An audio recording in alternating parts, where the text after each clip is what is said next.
आप सभी को होली की हार्दिक शुभकामनाएं। पंचांग के अनुसार इस वर्ष फाल्गुन माह के शुक्ल पक्ष की पूर्णिमा तिथि की शुरुआत 13 मार्च 2025 को सुबह 10:35 से आरंभ हो जाएगी, जो 14 मार्च 2025 को दोपहर 12:23 तक रहेगी।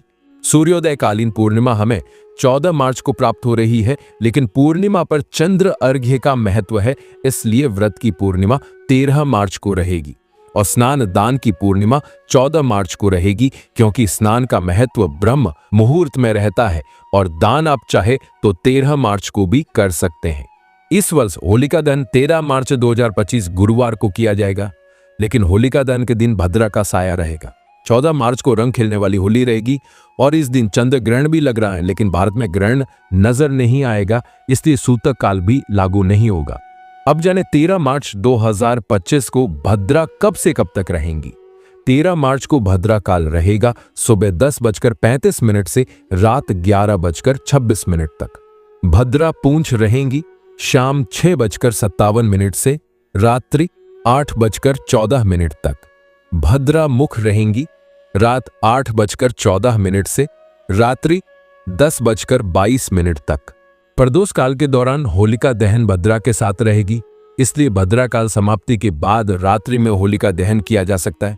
भद्रा काल समाप्ति का समय 13 मार्च को रात्रि 11:26 तक रहेगा। धार्मिक मान्यताओं के अनुसार भद्रा काल को शुभ नहीं माना जाता है और इस दौरान किसी भी तरह का पूजा पाठ वह शुभ काम करना वर्जित होता है। होलिका दहन का मुहूर्त किसी त्योहार के मुहूर्त से ज्यादा महत्वपूर्ण होता है। यदि किसी अन्य त्योहार की पूजा उपयुक्त समय पर ना की जाए तो मात्र पूजा के लाभ से वंचित होना पड़ता है, परंतु होलिका दहन की पूजा अगर अनुपयुक्त समय पर हो जाए तो यह दुर्भाग्य और पीड़ा देती है। शास्त्रों के अनुसार होलिका दहन पूर्णिमा तिथि और भद्रा रहित काल में करना शुभ माना जाता है।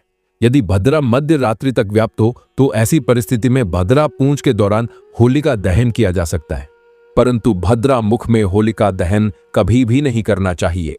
धार्मिक ग्रंथों के अनुसार भद्रा मुख में किया गया होलिका दहन अनिष्ट का स्वागत करने के जैसा है, जिसका परिणाम न केवल दहन करने वाले को बल्कि शहर और देशवासियों को भी भुगतना पड़ सकता है। पंचांग और विद्वानों के मतानुसार होलिका दहन का सर्वश्रेष्ठ मुहूर्त 13 मार्च गुरुवार रात 11:26 से 12:30 तक रहेगा, यानी इस दौरान होलिका दहन करना शुभ रहेगा। 13 मार्च को राहुकाल का समय रहेगा दोपहर 2 बजे से दोपहर 3:39 तक। राहुकाल में किसी भी प्रकार का शुभ काम और पूजा अर्चना नहीं करना चाहिए। अब जाने होलिका की पूजा विधि।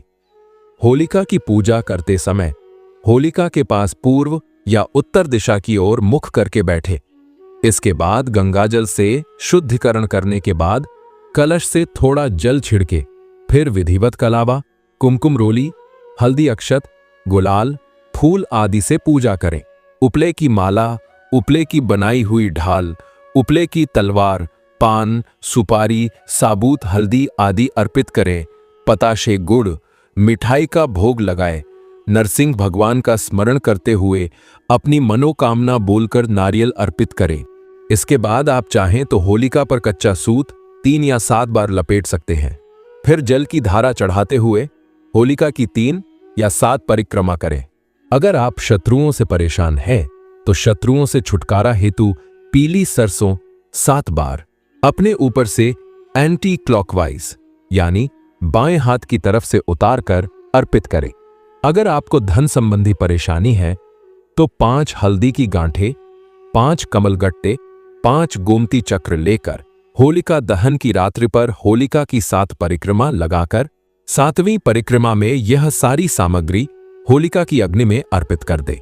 होलिका दहन के समय परिवार के सभी सदस्यों को एक साथ नया अन्न यानी गेहूं, जौ और चना की हरी बालियों को लेकर पवित्र अग्नि में समर्पित करना चाहिए। अगले दिन सुबह जौ को होलिका की अग्नि में सेंक कर परिवार के सभी सदस्यों को उसे प्रसाद स्वरूप ग्रहण करना चाहिए। ऐसा करने से घर में शुभता का आगमन होता है। होलिका की भस्म को लेकर अपने मस्तक, कंठ और नाभि पर लगाए तथा अपने घर, दुकान के कोने में छिड़के। थोड़ी भस्म आप चाहें तो लाल कपड़े में बांधकर चांदी का सिक्का रखकर तिजोरी में भी रख सकते हैं। इससे रोग, पीड़ा कलेश कलह से मुक्ति तथा धन में वृद्धि होती है। इसी तरह की वीडियोस देखने के लिए हमारे चैनल को सब्सक्राइब करें और हो सके तो वीडियो को लाइक और शेयर करें।